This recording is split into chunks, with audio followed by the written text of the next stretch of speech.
ইঞ্চি ইঞ্চি মাটি সোনা চাইতে খাঁটি নগদ রক্ত দিয়ে কেনা, কসম সেই খোদার একটি কোনাও তার কেড়ে নিতে কেউ পারবে না। রঙের তুলিতে আকাশ সবুজের ছায়া ঢাকা সুজলা সুফলা পরিপাটি, লক্ষ শহীদ গাজী রেখেছে জীবন বাজি করেছে স্বাধীন এই মাটি। বাংলাদেশ আমার বাংলাদেশ তোমার বাংলাদেশ সবার প্রাণ, ধন্য ধন্য আমি সবার চাইতে দামি বাংলা মাটির সন্তান। বাংলাদেশ আমার বাংলাদেশ তোমার বাংলাদেশ খোদার দান, সোনার জন্মভূমি তোমার জন্যে আমি জীবন দিয়েছি কোরবান। ইঞ্চি ইঞ্চি মাটি ইঞ্চি ইঞ্চি মাটি ইঞ্চি ইঞ্চি মাটি ইঞ্চি ইঞ্চি অনেক দামের দেশ, রক্ত ঘামের দেশ, মায়ার বাঁধন বড় বেশি। হিন্দু মুসলমান থাক যত ব্যবধান সকলেই তো বাংলাদেশি, কেন তবে সংঘাত কেন কিসের বিবাদ, ভাই ভাই রাখো হাত হাতে। সমরে পক্ষপাতী হয়েছি শ্রেষ্ঠ জাতি, নজির দেখাও দুনিয়াতে। বাংলাদেশ আমার বাংলাদেশ তোমার বাংলাদেশ অম্লান, বুকে রক্ত ঢেলে রেখেছি সবাই মিল মাতৃভাষার সম্মান। বাংলাদেশ আমার বাংলাদেশ তোমার বাংলাদেশ চিরমহান, এ মাটির মুখ হতে বাঁচবে সারা জগতে বিশ্ব মানবতার দান। ইঞ্চি ইঞ্চি মাটি সোনার চাইতে খাঁটি নগদ রক্ত দিয়ে কেনা, কসম সেই খোদার একটি কোনাও তার কেড়ে নিতে কেউ পারবে না। ঠিক নেই? রঙের তুলিতে আকাশ সবুজের ছায়া ঢাকা সুজলা সুফলা পরিপাটি, লক্ষ শহীদ গাজী রেখেছে জীবন বাজ করেছে স্বাধীন এই মাটি। বাংলাদেশ আমার বাংলাদেশ তোমার বাংলাদেশ সবার প্রাণ, ধন্য ধন্য আমি সবার চাইতে দামি বাংলা মাটির সন্তান। বাংলাদেশ আমার বাংলাদেশ তোমার বাংলাদেশ খোদার দান, সোনার জন্মভূমি তোমার জন্যে আমি জীবন দিয়েছি কোরবান। ঠিক নেই? দেশ কার? আমার। সুন্দর করতে হবে কার? সিটি কর্পোরেশনের দায়িত্ব রাস্তা পরিষ্কার করা। এখন আপনার সামনে ময়লা পড়ে আছে, আপনি পাশ দিয়ে হেঁটে গেলেন, দেশ সুন্দর হবে না। আপনার দায়িত্ব নিয়ে ময়লাটা ডাস্টবিনে ফেলাতে হবে, তখন দেশ সুন্দর হবে। ফায়ার সার্ভিসের দায়িত্ব বাড়িতে আগুন লাগলে, দোকানে আগুন লাগলে আগুন নিবানো। আপনি ঘরে বয়া বয়া বয়া বয়া তাসবিহ টিপতেছেন, আল্লাহ আল্লাহ আল্লাহ জিকির করতেছেন, আগুন নিবায় না কেন? কয় ফায়ার সার্ভিস আছে। দেশ সুন্দর হবে নাকি? জোরে বলে। মানবতা এখানে টিকবে নাকি? না না না না, সবাইকে ঐক্যবদ্ধ প্রচেষ্টায় দেশ এগিয়ে নিতে হবে। 16 বছরে কম জাতা খায় নাই, 3 মাসেই সব ভুলে গেছে গা। 3 মাস হইতে না হইতে উপদেষ্টাদের 14 গোষ্ঠী উদ্ধার করতেছে। কথা কয় এই এগো দিয়ে দেশ চালানো হইব না রে, এডি পারবো না। 16 বছরে তো কথাই কইতে পারেন না, এখন একটু কথা কর সুযোগ পাইছে। এখন এরা পারবো না, একটু সময় তো দিবেন, ঠিক না? তবে আমরা আবদার জানাই মুগ্ধদের রক্ত, আবু সাঈদের রক্তের বিনিময়, হাজার হাজার আমার ভাইদের বোনদের রক্তের বিনিময় পুনরায় দেশকে আমরা স্বাধীন করেছি। এই দেশে উপদেষ্টা পরিষদে এমন কোন ব্যক্তি রাখা যাবে না যারা সমকামিতা জিনাকে প্রমোট করে, এদেরকে রাখা যাবে না।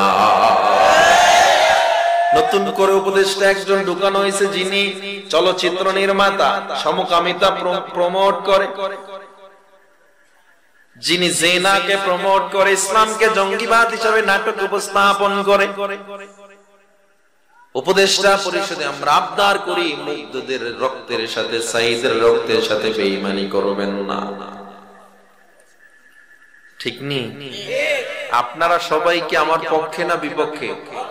আমি যেটা বলছি আমার পক্ষে না, আমি যেটা বলছি এটার পক্ষে না বিপক্ষে? আলহামদুলিল্লাহ। তার মানে পুরো বাংলাদেশই এই উপদেষ্টার বিরুদ্ধে।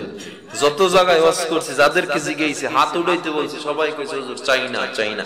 আপনারা চাননি? দেখি চান? কারা কারা চান না? হাত উঠান তো।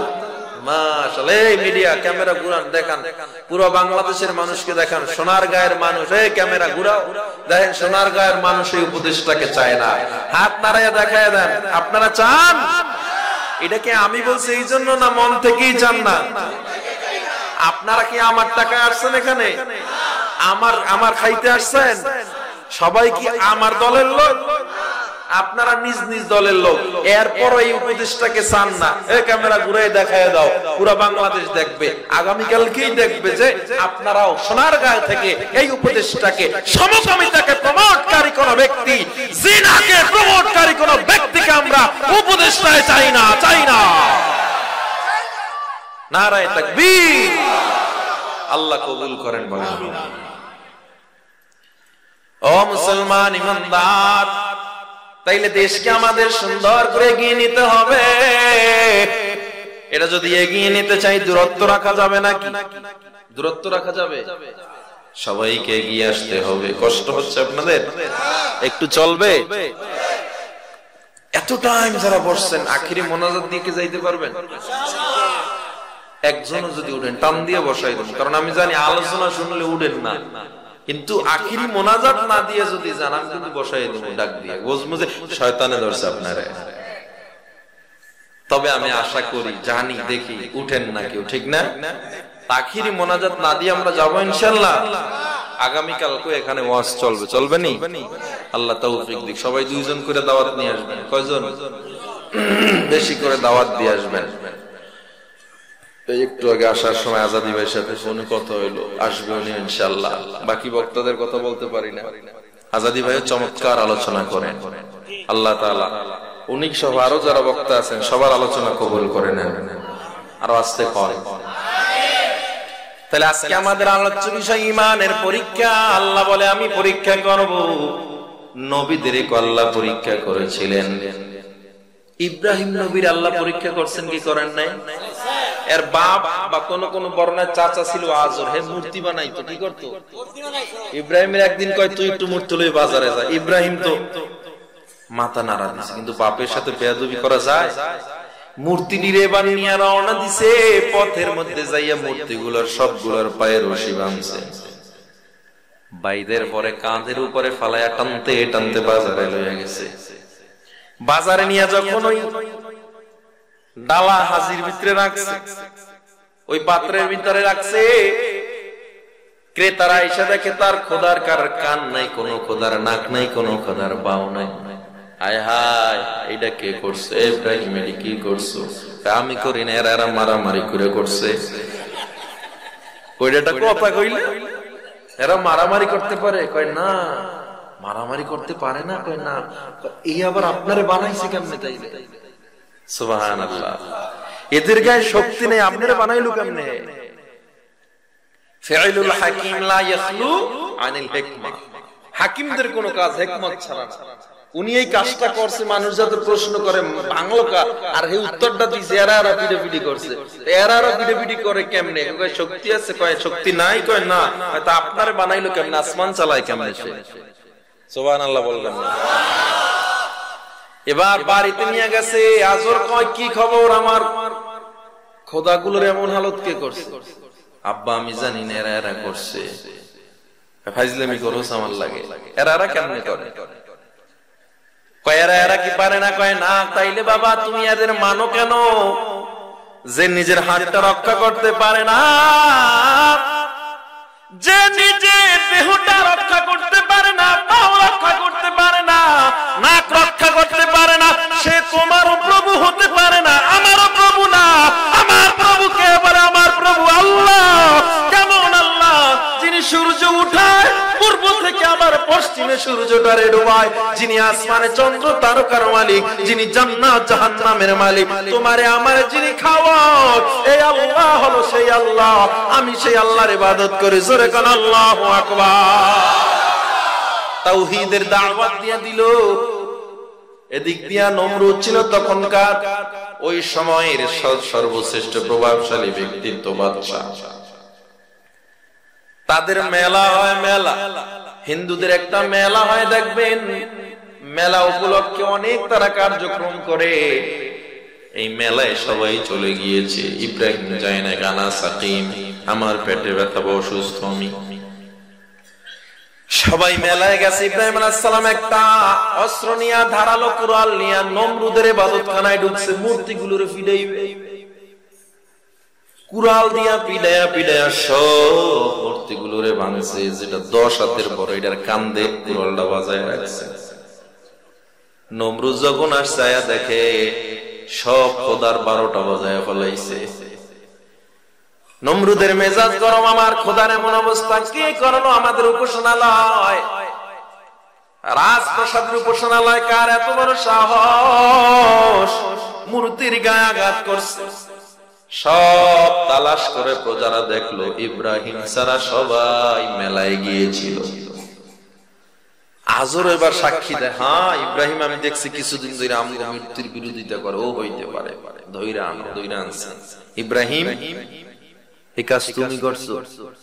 আমি করছি না করছি ওই বড়টার জিজ্ঞাসা। ও আমি তো পরে প্রশ্ন করবো, ও থাক তার বাচ্চাটির মারছে কেন? ও থাকতে ওর বাচ্চাটিরে মারলো কেন? আমি তো ওরে জিজ্ঞাসা। নমরুদ এবার উত্তর দেয়, তুমি কি জানো না কথা বলতে পারে না? সামনে যে খাবার দিয়ে রাখছেন ফল ফুল, এটি খাইয়ে কথা বলতে পারে না।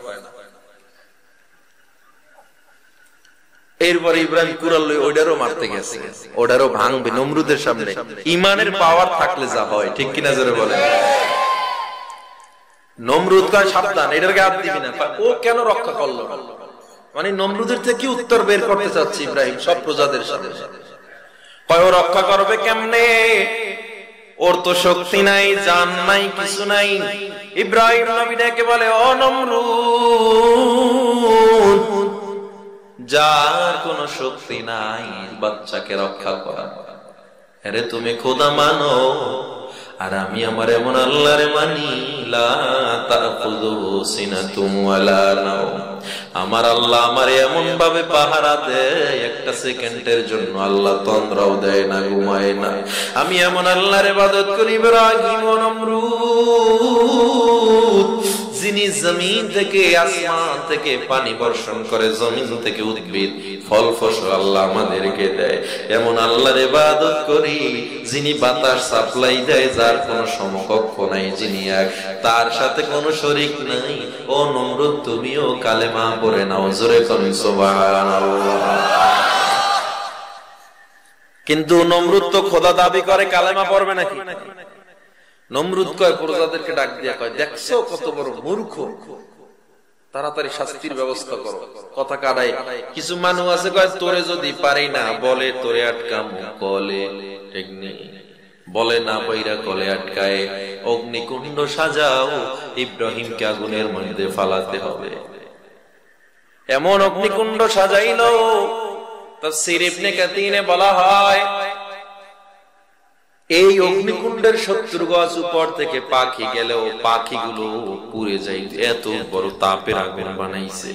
এটা মানুষ মরার জন্য এত তাপ লাগে, কিন্তু কেন করছে? নমরুদ দেখাতে চাইছে আমার সাথে কেউ, আমার খোদায়িত্ব নিয়ে কেউ বাহাদুরি, আমার সাথে কেউ শত্রুতা করলে তার অবস্থাটা, পরিণতিটা কেমন হবে, এটা দেখানোর জন্যই নমরুদ এটা করছে। এবার চরক গাছ বানাইছে। চরক মানে এটা চরকা। চরকাটা কি শোনেন? চরকাটা হলো, ধরেন এখানে আগুন জ্বলতেছে, আপনি বোতলটা আগুনে যদি হাত দিয়ে ফলাইতে যান, অনেক তাপের আগুন, আপনার হাত পুড়ে যাবে, ঠিক না?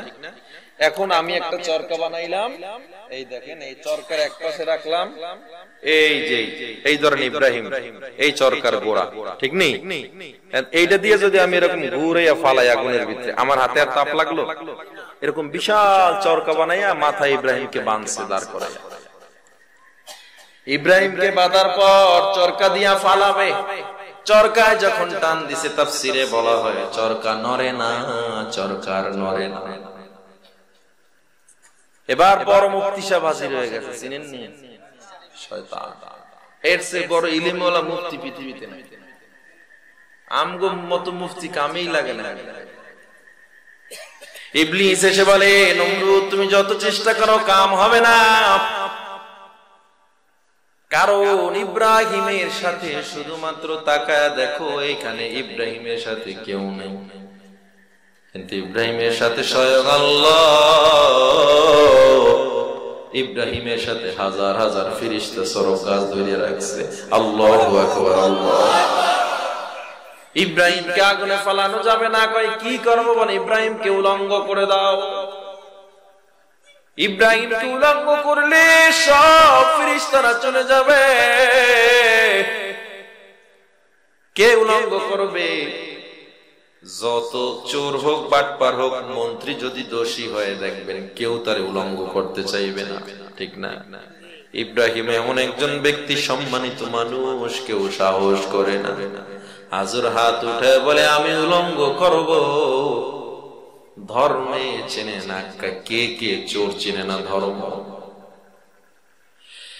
ইব্রাহিম আলাইহিস সালাম এতক্ষণ কিছু বলে না, বাবার দিকে তাকায় বলে, বাবা তুমি আমার জন্মদাতা পিতা, কেউ আমার ইজ্জত নিয়ে টানাটানি করলো না, তুমি আমার কাপড়টা খুইলো না। চোরে শোনে না ধর্মের কাহিনী, আজও দৌড়ে গেছে কাপড় খোলার জন্য। কোন কোন বর্ণনায় চাচা কাপড়ে যখন হাত লাগাইছি, আল্লাহর কুদরতি অন্তরে জোশ মেরে গেছে। আমার আল্লাহ বলে, জিবরিল জলদি যাও, আমার খলিলকে যেন গোটা দুনিয়ার মানুষ উলঙ্গ না দেখে, আমার খলিলকে জান্নাতের পোশাক দিয়ে আবৃত করে দাও। কাপড় টান দিল আল্লাহ তাআলা, আবরণ ফালাইয়া দিল। ওই ইব্রাহিম আলাইহিস সালামকে জান্নাতের পোশাক পরাইলো, আগুনের মধ্যে ফালাইলো। আমার আল্লাহ তাআলা আগুনে ফালানোর সময় জিবরাইলকে বলে, জিজ্ঞেস করো কোন সাহায্য লাগবে নাকি, তুমি সাহায্য করো। জিবরিল আমিন কয়, ও পয়গম্বর, কোন সাহায্যের দরকার আছে নাকি? আমার কাছে বলেন, আমি আপনার এখনই সাহায্য করব। ইব্রাহিম নবী ডেকে বলে, তুমি কেন বলবা যে আল্লাহ তোমারে পাঠাইছে ওই আল্লাহ কি দেখে না? আমি ইব্রাহিম কার জন্য আগুনে পড়তেছি, আল্লাহ কি দেখে না? আমার আল্লাহ তাআলা এমন খুশি হয়ে গেলেন, আমার আল্লাহ তাআলা বলেন, উল্লা ইয়া নারু কুনি বারদাও ওয়া সালামা ওয়া সালামান আলা ইব্রাহিম। ও আগুন তাড়াতাড়ি ঠান্ডা হয়ে যাও, আমার ইব্রাহিমের একটা পশম যেন পড়ে না। আগুনে পড়লো, আগুনকে আল্লাহ ফুলের বাগান বানায়া দিল। ইমানের পরীক্ষায় তারা উত্তীর্ণ হয়ে যায়। এখানেই শেষ হয় না, 80 বছর বয়সে আল্লাহ তাআলা তার এত সুন্দর একটা সন্তান দিয়েছিল, ইসমাইল আলাইহিস সালাম। দেখতে এত সুন্দর, ইসমাইল কেমন সুন্দর বলে, ওই বংশ থেকে আপনার আমার মায়ের নবী দুনিয়াতে আসছে। আমার নবী এত সুন্দর, তাইলে ইসমাইলও কত সুন্দর ছিল, চিন্তা করে দেখেন। আল্লাহর নবীকে একদিন আম্মা জান আয়েশা বলে, ও নবী আমার, ইউসুফ নবী নাকি এত সুন্দর, যার চেহারার দিকে তাকাইয়া মিশরের মেয়েরা হাত কেটে ফেলেছিল, তাইলে আপনি আমার নবী কেমন সুন্দর। আম্মা জান আয়েশাকে মদিনার মেয়েরা বলে, আমার নবী কেমন সুন্দর। আম্মা জান আয়েশা বলে, মদিনার মেয়েরা শোনো, ওই মজলিস ইউসুফের জায়গায় আমার নবী যদি দাঁড়ায়া থাকতো, মেয়েরা তো হাত কেটে ফেলেছিল, আর আমার নবী থাকলে হাত কাটতে কাটতে কলিজা পর্যন্ত কেটে ফেলতো। সেই বংশের ইসমাইল আলাইহিস সালাম এত সুন্দর, তাও 80 বছর বয়স আল্লাহ দিয়েছে। ইসমাইল আলাইহিস সালামের বয়স মাত্র 3 দিন হইল, আমার আল্লাহ কয়, যাও যাও তাড়াতাড়ি ইব্রাহিম, তাড়াতাড়ি হাজরাকে সহ বনবাসে দিয়ে আসো ইসমাইলকে। ইব্রাহিম নবী বৃদ্ধ মানুষ, ওই তায়েফ, ওই মক্কার জমিনে যারা এখনো আছেন, দেখবেন আরাফার ময়দান, সেই জঙ্গলার কিনারায় ইব্রাহিম তার বিবি হাজেরা এবং ইসমাইলকে সেখানে দিয়ে আসছে। তাফসীরে বলা হয়, ইব্রাহিম আলাইহিস সালাম যখন পিছনের দিকে হাঁটে, পিছন থেকে হাজেরা কান্না করে আর কয়, স্বামী আমার, আমাদের ফালা যান, খাবার যা আছে এক সপ্তাহ খাইতে পারবো না, এই বাচ্চা লইয়া কোথায় যাব বলে। ইব্রাহিম আলাইহিস সালাম বলে, বিবি রে, আমি আল্লাহর পরীক্ষায় আছি, আমি কোনো জবাব দিতে পারবো না। চলে গেলেন। ফালাম্মা বালাগা মাহু সাইয়া, এরপরে ইসমাঈল আলাইহিস সালাম যখন হাঁটা শুরু করলেন, সাইয়া, ইব্রাহিম আলাইহিস সালামের সন্তান ইসমাঈল এরপর 7 বছর, কোন বর্ণনায় 6 বছর, কোন বর্ণনায় 8 বছর। ইসমাঈল আলাইহিস সালাম যখন হাঁটা শুরু করলেন, আল্লাহ তাআলা স্বপ্ন দেখাইলেন, ইব্রাহিম তোমার প্রিয় বস্তু কুরবানি করে, উট কুরবানি করে, দুম্বা কুরবানি করে, কিন্তু আবার স্বপ্ন দেখে, এবার বুঝতে বাকি নাই, আমার প্রিয় বস্তু হলো আমার কলিজার টুকরা ইসমাঈল। 7 বছর পর দেখা হলো, মক্কার ওই কিনারায় যাওয়ার পর ইব্রাহিম আলাইহিস সালাম পুরো মানুষ ঘোড়া নিয়ে যাচ্ছে, দেখে বাচ্চারা খেলাধুলা করে। দেখবেন কোন ঘোড়ার গাড়ি আসলে, ঘোড়া আসলে বাচ্চারা দৌড়ে কাছে গিয়া দাঁড়ায়, ঠিক কিনা? ইসমাঈল আলাইহিস সালাম ওখানে খেলাধুলার বাচ্চাদের পাশে বসা ছিল, দেখে একজন একটা ঘোড়া নিয়ে আসছে, সুন্দর ঘোড়া। কে নিয়ে আসছে? কে নিয়ে আসছে? দৌড়ে যায়, ঘোড়ার কিনারায় দাঁড়াইছে। ইব্রাহিম আলাইহিস সালাম তাকায় দেখে চেহারাটা বড় সুন্দর, কে এমন সন্তানটা হতে পারে? ডাক দিয়া কয়, বাবা কি তোমার নাম? বলে, আমার নাম ইসমাঈল। ইব্রাহিম নবী লাফ দিয়া ঘোড়া থেকে নাইমা ইসমাঈলকে জড়ায়া ধরে চুমু খায়, আর কয়, আমার কলিজার ধন, আমার সন্তান, তোর মা কই? বলে, আমার মা তো ঘরের ভিতরে আছে। ডেকে বলে, আমার সন্তান, তুই আমার সন্তান। ইসমাঈল আলাইহিস সালাম অস্বীকৃতি জানায়, আমি আপনারে চিনি না। তোমার মা, তোমার বাবার নাম ইব্রাহিম বলছে নাকি? বলে, হ্যাঁ ইব্রাহিম বলছে। আমি সেই ইব্রাহিম। ঘরের কিনারায় চলে গেল। হাজেরা দেখে কত খুশি, আজকে স্বামী স্ত্রী সন্তান মিলে দুপুরের খানা খাবে। কিন্তু হাজেরাকে ইব্রাহিম আলাইহিস সালাম ডাক দেয়া কয়, বিবির ইসমাঈলকে সাজা দাও, আর ঘরে থাকা যাবে না, মালিকের দাওয়াত খেতে যাব, তাড়াতাড়ি সাজায়া দাও, তাড়াতাড়ি সাজায়া দাও। আহারে জীবন, 7 বছর পর সন্তান রে পাইয়াও রাখতে পারলো না, মা বড় খুশিতে খুশিতে সন্তান রে সাজায়া দিছে। এতদিন পর সন্তান তোর বাবারে পাইছে, খুশিতে মালিকের বাড়ি দাওয়াতে যাবে। ইসমাঈল আলাইহিস সালামকে নিয়ে ইব্রাহিম রওনা দেয়। এবার শয়তান গিয়ে ইসমাঈলের কানে কানে বলে, ইসমাঈল তুমি কই যাও, কই যাও? যাইও না, তোমার বাবা তোমারে জবাই করার জন্য নিয়ে যায়। ইসমাঈল এবার বাবার দিকে ইতিমের মতো তাকায়, ও বাবা তুমি কি আমারে জবাই করবা? এবার ইব্রাহিম আলাইহিস সালাম বলে, শয়তান ওর গায়ে পাথর মার। ইসমাঈল আলাইহিস সালাম কচি আঙ্গুল দিয়ে ছোট্ট একটা পাথর শয়তানের গায়ে মারলো। ওই মারাটা আমার আল্লাহর কাছে এত পছন্দ হয়ে গেল, হজের সময় হাজিরা পাথর না মারলে আমার আল্লাহ কয় তোর হজ আমি কবুল করব না। ইসমাঈল আলাইহিস সালাম পাথর মারলো, শয়তান দূর হয়ে গেল। হাজেরার কাছে গেল, কাজ হলো না। হাজেরাকে যখন বলে তোমার সন্তান ইব্রাহিম জবাই দেয়, কয় এটা হতে পারে না, কয় আল্লাহর অর্ডার পাইছে এই জন্য যায়। হাজেরা কয় আল্লাহর অর্ডার পাইলে আমিও ইসমাঈলকে জবাই দিতে প্রস্তুত আছি। ঈমানের পরীক্ষা কাকে বলে? যুবক, বৃদ্ধ বাবা গো, ইসমাঈল বিশ্বাস করে না তার বাবা তাকে জবাই দিবে। পাহাড়ের উপরে চলে গেল। পাহাড়ের উপরে যাওয়ার পর ইসমাঈল আলাইহিস সালামকে সামনে দাঁড় করাইয়া ইব্রাহিম আলাইহিস সালাম বলে, ওয়ালা ইয়া বুনাইয়া ইন্নী আরা ফিল মানাম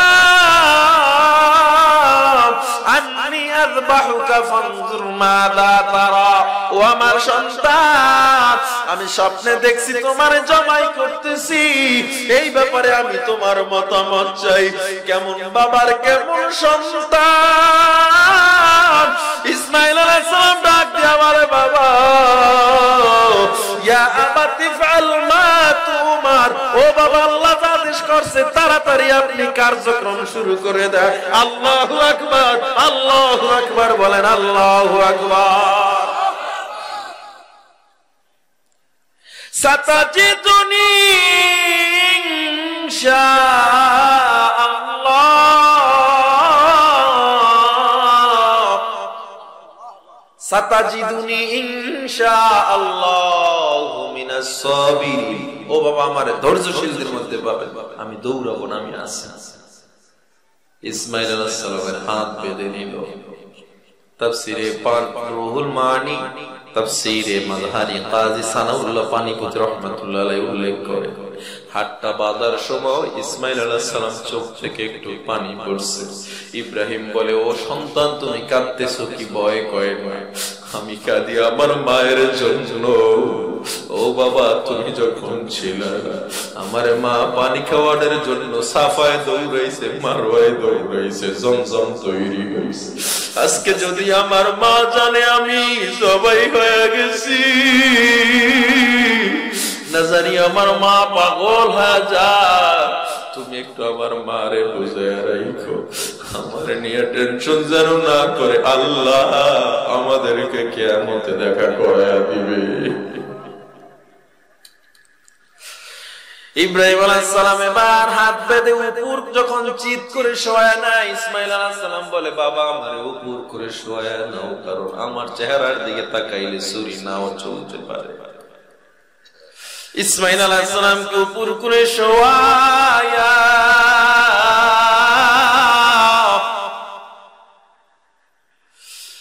ইসমাঈল আলাইহিস সালামের গলার উপরে যখন ছুরিটা চালা দেয়, আল্লাহ জিবরিলকে ডাক দিয়া কয়, ইব্রাহিম আমার পরীক্ষায় পাস করে ফেলেছে, খবরদার ও ছুরি ইসমাঈলের গর্দান যেন কাটে না।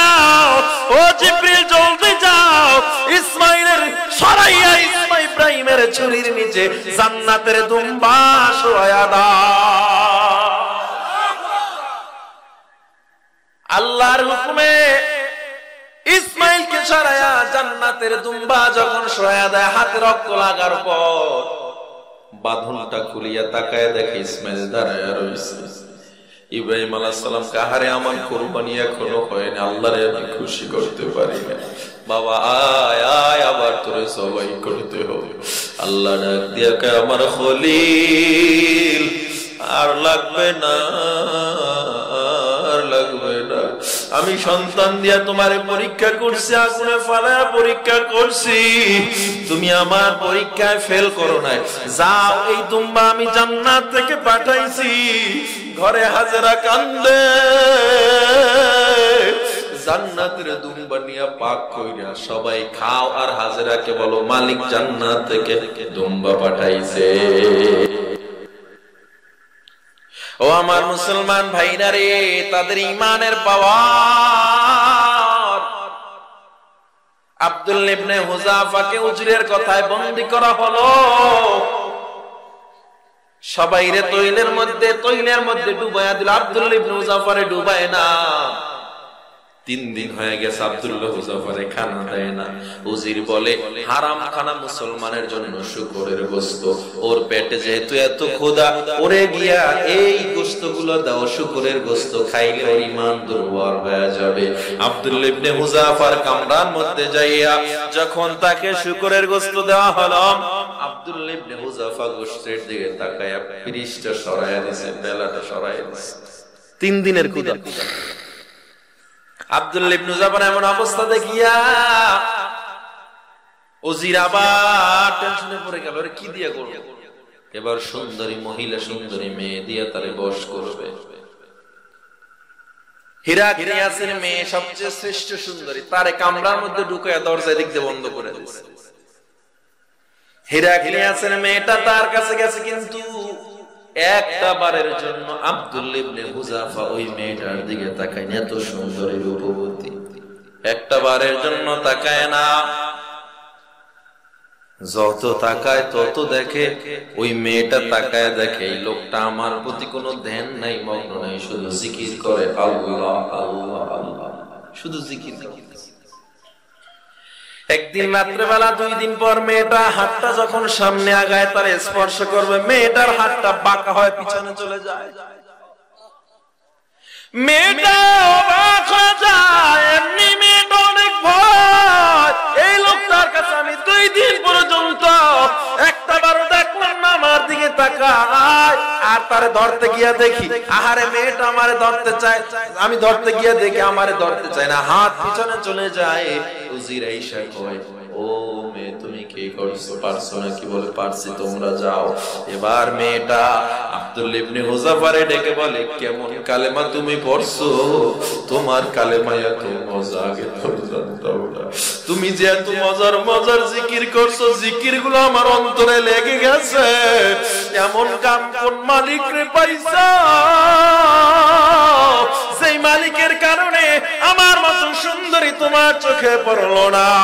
ওই মালিকের কালেমা আমাকে পড়া দাও। আল্লাহু আকবার, জোরে বল আল্লাহু আকবার। ওই মালিকের কালেমা আমারেও পড়া দাও, আমিও কালেমা পড়ে মুসলমান হয়ে যাব। 2 জনে মিলে কালেমা পড়লো, হিরাক্লিয়াসের মেয়েও কালেমা পড়ে মুসলমান হয়ে গেল। বন্দি করা ছিল, পিছন থেকে দরজা খুলে গেছে, জঙ্গলার মধ্যে দুজনে গেছি গা। এদিক দিয়া রাজারা খুঁজা পায় না, কাউরে খুঁজা পায় না। একটু জোরে জোরে পড়া যাবে কি আল্লাহু আকবার।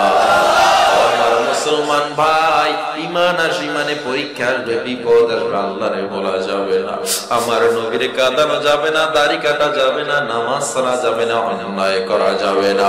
কে কে রাজি আছো একটু আল্লাহকে হাত দুইটা দেখা দাও। নারায়ে তাকবীর, নারায়ে তাকবীর। দয়ার আল্লাহ তাকায় দেখো, আমরা গুনাহগার, আর গুনাহ করব না ওয়াদা করতেছি।